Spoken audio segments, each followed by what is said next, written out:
Welcome to short flix. आज हम देखेंगे 2017 में रिलीज हुई sci fi horror movie Alien Covenant. ये 2012 में रिलीज हुई प्रोमेथियस मूवी का अगला भाग है। अगर आपने पहला भाग प्रोमेथियस नहीं देखा है तो पहले उसे देखिए, वो मूवी हमारे चैनल पर उपलब्ध है, आपको काफ़ी मज़ा आएगा। आइए अब देखते हैं एलियन कोवेनेंट।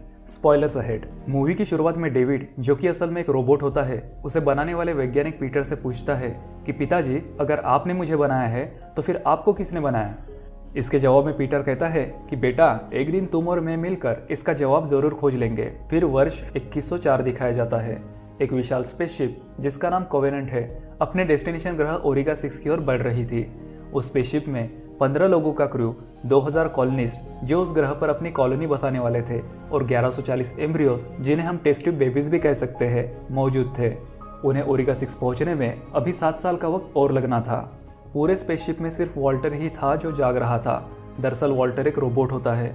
वॉल्टर मूवी की शुरुआत में दिखाए गए रोबोट डेविड जैसा हुबहू नजर आता है, लेकिन वॉल्टर डेविड के आगे के जनरेशन का रोबोट था। स्पेसशिप में बाकी सभी लोग ओरिगा 6 ग्रह पर पहुंचने तक अगले 7 साल के लिए हाइपर स्लीप यानी गहरी लंबी नींद में सो रहे थे। फिर वॉल्टर स्पेसशिप के विशाल सेल्स को रिचार्ज करने का प्रोसेस शुरू करता है। वो रिचार्ज करने के लिए स्पेसशिप पर एक बहुत बड़ी छतरी को खोल देता है। स्पेसशिप के एनर्जी सेल्स रिचार्ज होने लगते हैं। वॉल्टर एम्ब्रियोस की जांच करता है और जो एम्ब्रियो खराब हो गया था उसे हटा देता है। तभी एक शॉकवेव्स की आंधी उफनती हुई आती है और उनके स्पेसशिप की रिचार्ज छतरी को काफी नुकसान पहुंचाती है।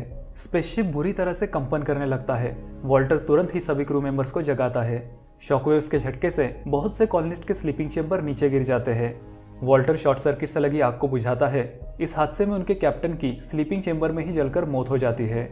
कुल 47 कॉलोनिस्ट, 16 एम्ब्रियोस और स्पेसशिप के कैप्टन की इस हादसे में मौत हो गई थी। अब ओरम को स्पेसशिप का नया कैप्टन बनाया जाता है, लेकिन उसमें आत्मविश्वास, अनुभव और निर्णय क्षमता की कमी थी। वो चीज़ों को सभी पहलू से बारीकी से सोचने में सक्षम नहीं था। उन्हें स्पेसशिप को रिपेयर करने में 48 घंटे का समय लगना था। वे उस क्षेत्र से जल्द निकलना चाहते थे, इससे पहले कि वहाँ दोबारा तूफान आए। कैप्टन की पत्नी और इस कहानी की अहम किरदार डैनियल्स अपने पति की अकस्मात मौत से काफी दुख और सदमे में थी। वो वॉल्टर को बताती है कि उसके पति का सपना था कि वो जब नए घर ओरिगा 6 में पहुंचेंगे तो वहां तालाब के किनारे एक लकड़ी का छोटा सा घर बनाएंगे। फिर डैनियल्स अपने पति को अंतिम विदाई देते हुए उसकी लाश को अंतरिक्ष में विसर्जित कर देती है। फिर वे लोग स्पेसशिप के क्षतिग्रस्त हिस्सों की मरम्मत करते हैं। पायलट जब मरम्मत पूरी करके स्पेसशिप में लौट रहा होता है, तभी उसे कुछ दूरी पर तेज रोशनी के साथ कुछ तीखी आवाजें सुनाई देती है। उसके हेलमेट में सब रिकॉर्ड हो जाता है। स्पेसशिप में पहुंचकर जब वे उस रिकॉर्डिंग को सुनते हैं तो पायलट पकड़ लेता है कि दरअसल वो आवाज महज एक आवाज नहीं बल्कि एक मशहूर गाना है। वो सभी आश्चर्यचकित हो जाते हैं कि पृथ्वी से इतनी दूर किसी गाने का सिग्नल कैसे सुनाई दे सकता है।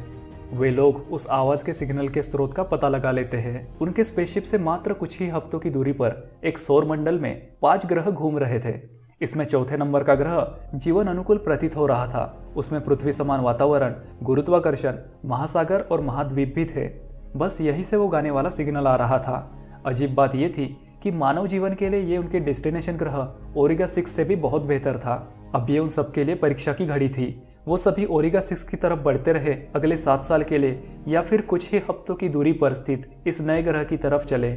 एक तरफ था डेस्टिनेशन ग्रह ओरिगा 6, जिसके लिए उन्होंने सालों का रिसर्च किया था और उन्हें सालों की ट्रेनिंग भी मिली थी, और दूसरी तरफ था ये बिल्कुल ही पास का ग्रह जिसमें जीवन अनुकूलता बहुत अधिक थी। क्रू मेंबर्स हाल ही में एक हादसे में बाल बाल बचे थे, इसलिए दोबारा वे लोग स्लीपिंग चेंबर में अगले 7 साल के लिए जाकर अपनी जान जोखिम में नहीं डालना चाहते थे। उन्हें डर था कि दोबारा कोई हादसा न घट जाए और कहीं वे लोग भी कैप्टन की तरह नींद में ही जलकर न मर जाए। आखिर वे सब पृथ्वी से इतनी दूर आसमानी चिता में तो जलने नहीं आए थे। डैनियल्स नए कैप्टन को समझाने की कोशिश करती है कि इस गाने के सिग्नल वाले नए ग्रह में जाना बिल्कुल भी ठीक नहीं है, क्योंकि उन्होंने कई दशक की डीप रिसर्च और मेहनत के बाद ओरिगा 6 का चयन किया था। उसके लिए उन्होंने लंबी कंटिन्यूस ट्रेनिंग भी हासिल की थी, जबकि हाल ही में मिले गाने के सिग्नल वाले नए ग्रह के बारे में उन्होंने कोई रिसर्च भी नहीं किया था। डैनियल्स का मानना था कि इंसानी आवाज में गाना, वो भी उस ग्रह से जहाँ इंसानी जीवन है ही नहीं, एक बिल्कुल परफेक्ट ग्रह का अचानक से दिखना जो इंसानी जीवन के लिए इतना अनुकूल प्रतीत हो रहा है, ये सारे पॉइंट्स अपने आप में जीवन के कम और खतरे के निशान ज्यादा लग रहे हैं।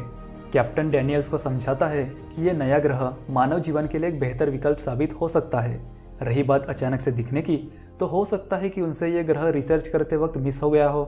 कैप्टन इस बात पर भी जोर देता है कि वैसे भी कोई भी क्रू मेंबर 7 साल के लिए फिर से स्लीपिंग चेंबर में जाकर अपनी जान खतरे में नहीं डालना चाहता है। फाइनली कैप्टन डैनियल्स की बातों को खारिज करते हुए जहां से गाने के सिग्नल मिल रहे थे उसी ग्रह की ओर स्पेसशिप का रुख करता है। क्रू मेंबर्स की एक टीम एक छोटे स्पेस शटल में उस ग्रह के वातावरण में प्रवेश करती है। वायुमंडल के तूफान और झटके को झेलते हुए उनका स्पेसशिप उस ग्रह पर लैंड करता है। उस ग्रह की भौगोलिक संरचना बिल्कुल पृथ्वी जैसी थी। पानी के झरने और कई तालाब भी थे। सबसे आगे वॉल्टर द रोबोट चल रहा था, जिससे कि किसी भी खतरे का सामना होने पर सबसे पहले वो उसका मुकाबला करे। एक क्रू मेंबर जिसका नाम फेरिस होता है उसको स्पेस शटल पर छोड़कर बाकी सब उस ग्रह पर उतर जाते हैं।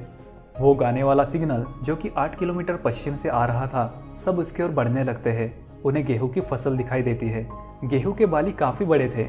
वे सोच रहे होते हैं कि आखिर ये फसल यहाँ किसने उगाई। उनमें से करीन और उसका एक साथी पानी का सैंपल लेने रुक जाते हैं और बाकी सब आगे बढ़ जाते हैं।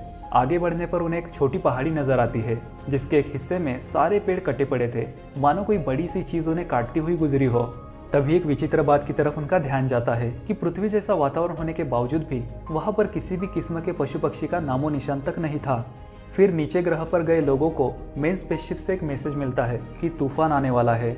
पानी का सैंपल लेने रुके करीन के साथी का पैर कुछ अंडों जैसी चीजों पर पड़ता है। उन अंडों में से कुछ सूक्ष्मजीव उड़कर उसके कान में घुसकर उसकी त्वचा में समा जाते हैं। उधर आगे गए हुए क्रू को एक अजीब सा दिखने वाला बड़ा और पुराना स्पेसशिप नजर आता है। फिर उन क्रू मेंबर में से एक और के नाक से वैसे ही सूक्ष्मजीव अंदर घुस जाते हैं।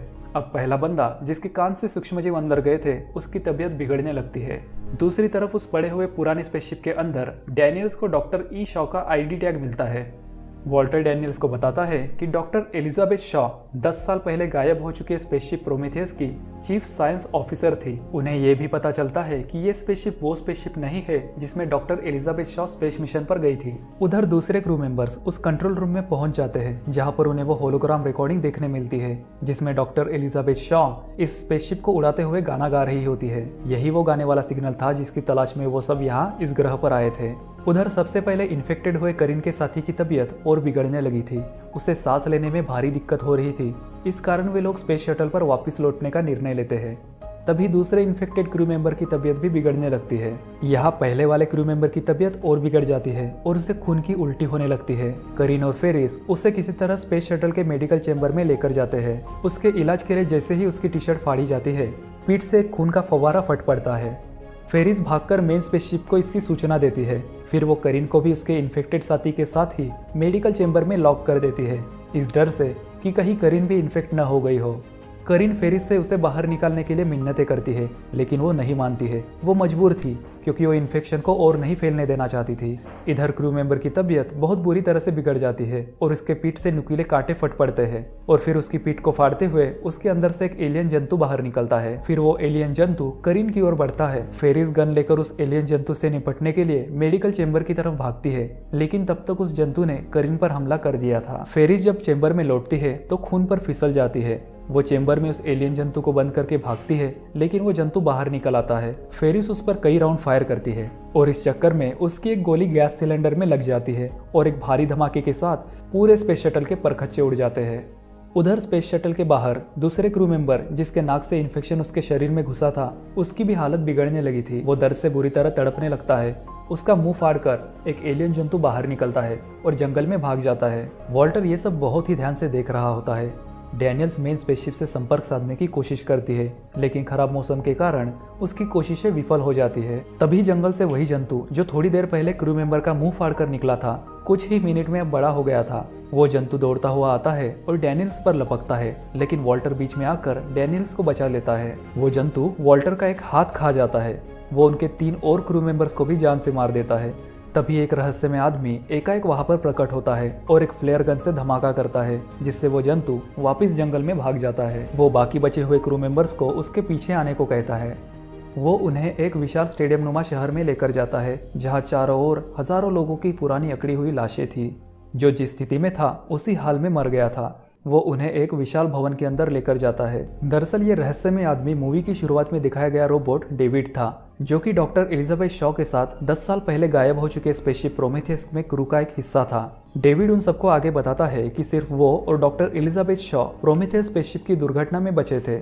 और फिर वे दोनों 10 साल पहले एक एलियन स्पेसशिप को उड़ाकर इस ग्रह पर आए थे। वो उन्हें बताता है कि जिस एलियन स्पेसशिप में वो और डॉक्टर एलिजाबेथ शॉ सवार थे उसमें एक खतरनाक वायरस से निर्मित एक जैविक हथियार था जो लैंड करते वक्त गलती से चल गया था। इस सब में एलियन स्पेसशिप ने कंट्रोल खो दिया और क्रैश हो गया था। डॉक्टर एलिजाबेथ शॉ उस क्रैश में मारी गई थी। डेविड उन्हें बताता है कि उन सब ने आज जो एलियन जंतु देखे थे वो उसी वायरस के नमूने थे और तब से वो इस ग्रह में फंसा हुआ है। डैनियल्स पूछती है कि क्या उनके मारे गए क्रू मेंबर्स भी उसी वायरस से इन्फेक्ट हुए थे। डेविड कहता है कि बिल्कुल, क्योंकि वायरस डिजाइन ही किए गए हैं किसी भी मांस के बने प्राणी पर आक्रमण करने के लिए, फिर वो चाहे जानवर हो या इंसान। डेविड वॉल्टर को देखकर कहता है, तुम्हारा स्वागत है भाई, क्योंकि वॉल्टर भी डेविड की तरह ही रोबोट था, लेकिन वो डेविड से कई जनरेशन आगे के एडवांस वर्जन का था। डेनियल्स वॉल्टर से कहती है कि उसे यहाँ कुछ गड़बड़ लग रही है। वॉल्टर उसे आशान्वित करता है कि वो डेविड से बात करेगा। वे लोग अपने मेन स्पेसशिप से संपर्क करने की कोशिश जारी रखते हैं।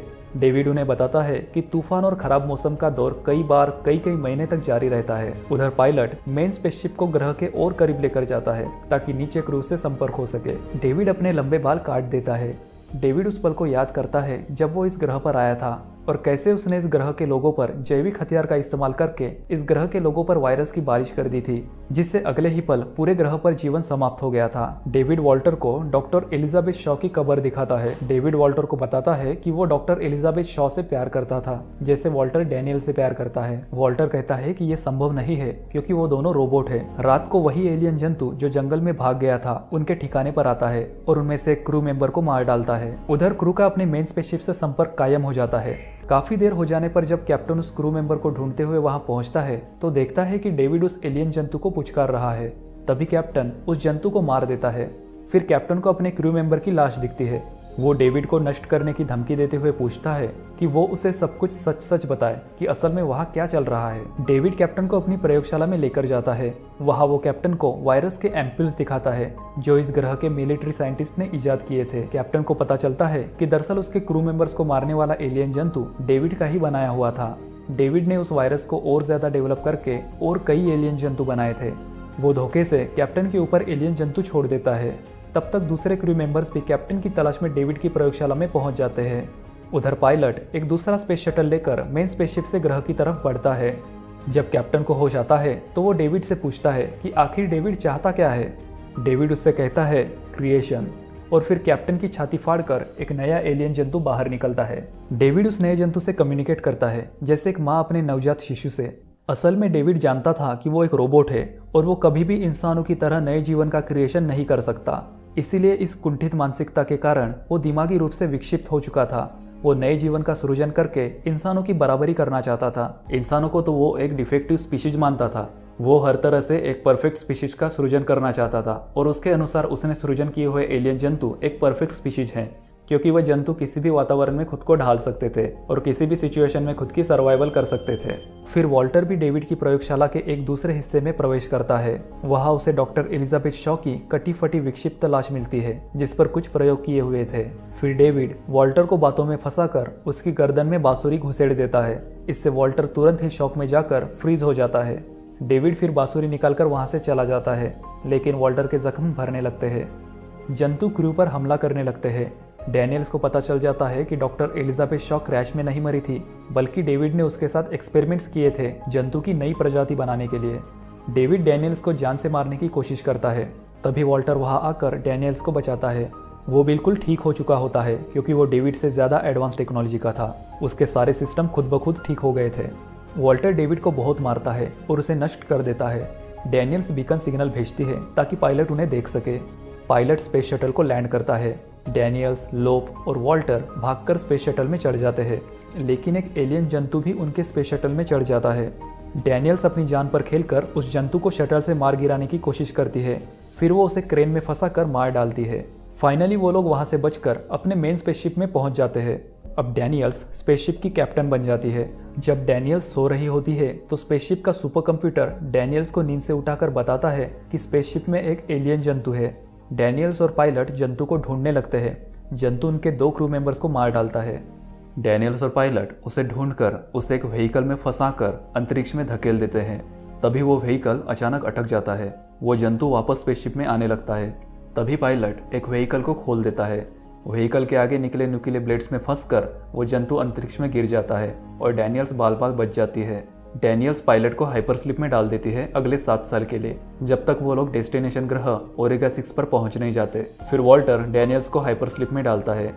नींद में जाते जाते डैनियल वॉल्टर से पूछती है कि क्या वो डेस्टिनेशन ग्रह ओमेगा 6 में तालाब के किनारे लकड़ी का घर बनाने में उसकी मदद करेगा। डैनियल्स का ये क्वेश्चन सुनकर वॉल्टर अनजान नजरों से डैनियल्स को देखता रहता है, जैसे उसने ये घर वाली बात पहली बार सुनी हो, जबकि डैनियल्स वॉल्टर को ये बात पहले बता चुकी थी। डैनियल्स तुरंत समझ जाती है कि ये वॉल्टर नहीं डेविड है। वो चीखती चिल्लाती है, लेकिन तब तक वो हाइपरस्लिप में चली जाती है। फिर डेविड अपने पेट में छुपा कर लाए एलियन जंतु के 2 एम्ब्रियोज उसी चेंबर में रख देता है जहां इंसानों के एम्ब्रियोज रखे हुए थे।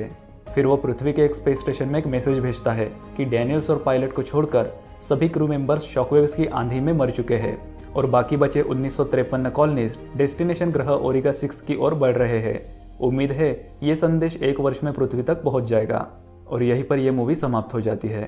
दरअसल ये सब डेविड के ही प्लान का हिस्सा था। डेविड को ह्यूमन सेल्स चाहिए थी वायरस से एलियन जंतु को और ज़्यादा डेवलप करने और एलियन जंतुओं की जनसंख्या बढ़ाने के लिए। शुरू में कुछ समय तक उसने डॉक्टर एलिजाबेथ शॉ को जिंदा रखकर उसके शरीर पर एक्सपेरिमेंट्स किए, लेकिन फिर डॉक्टर एलिजाबेथ शॉ के मर जाने के बाद डेविड के एलियन जंतुओं की ब्रीडिंग का प्लान रुक गया। एलियन जंतु भी अपने सूक्ष्म इनएक्टिव स्टेट में बचे रह गए थे। फिर डेविड ने एलियन जंतुओं को उनके इनएक्टिव स्टेट में उस ग्रह पर जगह जगह प्लांट किए, यानी डेविड ने जाल बिछा दिया था और अब बारी थी चारा डालकर मनुष्यों को उस ग्रह की ओर आकर्षित करने की, जिसकी शुरुआत उसने कर दी थी गाने के सिग्नल को अंतरिक्ष में इंसानों के हलचल वाले क्षेत्र में भेजने से। ऐसे ही एक बार पायलट उस सिग्नल के आकर्षण के झांसे में आ गया और पूरा का पूरा स्पेसशिप कोवेनेंट डेविड के जाल में फंसकर उस ग्रह पर खींचता चला गया। डेविड खुद एलियन शिप के खराब हो जाने के बाद उस ग्रह से कहीं बाहर नहीं जा सकता था, इसलिए वो इंसानों को उस ग्रह पर आकर्षित करने लगा और अंततः डेविड अपने मिशन में कामयाब भी रहा।